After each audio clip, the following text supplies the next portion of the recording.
শ্রীভূমি শহরে হঠাৎ অগ্নিকাণ্ডের ঘটনায় চাঞ্চল্য ছড়া এলাকায় শহরের চার্চ রোড পয়েন্টে একটি ট্রান্সফরমারের নিচে আগুন লাগার ঘটনা ঘটে।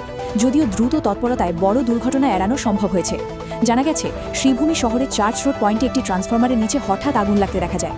খবর পেয়ে সঙ্গে সঙ্গে ঘটনাস্থলে পৌঁছে যায় এসডিআরএফ বাহিনী এবং দ্রুত আগুন নিয়ন্ত্রণে আনে।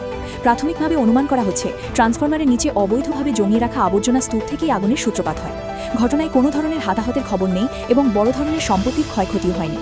তবে ট্রান্সফরমারের নিচে অপরিকল্পিত ও অবৈধভাবে আবর্জনা জমিয়ে রাখার ঘটনায় ক্ষোভ প্রকাশ করেছেন স্থানীয় বাসিন্দারা। তারা ভবিষ্যতে এই ধরনের ঝুঁকিপূর্ণ পরিস্থিতি এড়াতে প্রশাসনের হস্তক্ষেপের দাবি জানান। সময়মতো দমকল ও এসডিআরএফ বাহিনীর তৎপরতায় বড়সড় দুর্ঘটনা থেকে রক্ষা পেল শ্রীভূমি শহর। জাবরার মধ্যে হঠাৎ আমরা গলির দিতে আমরা হাত করি আর হঠাৎ দেখি এখানে আগুন, প্রচণ্ডভাবে আগুন চলছে। এখানে জাবরা ফেলাইছে সে, আর কিরম আগুন ধরতে যাই না তো, দুটো সিগারেট খাইয়া কেউ ফেলাইছে জাবরার মধ্যে।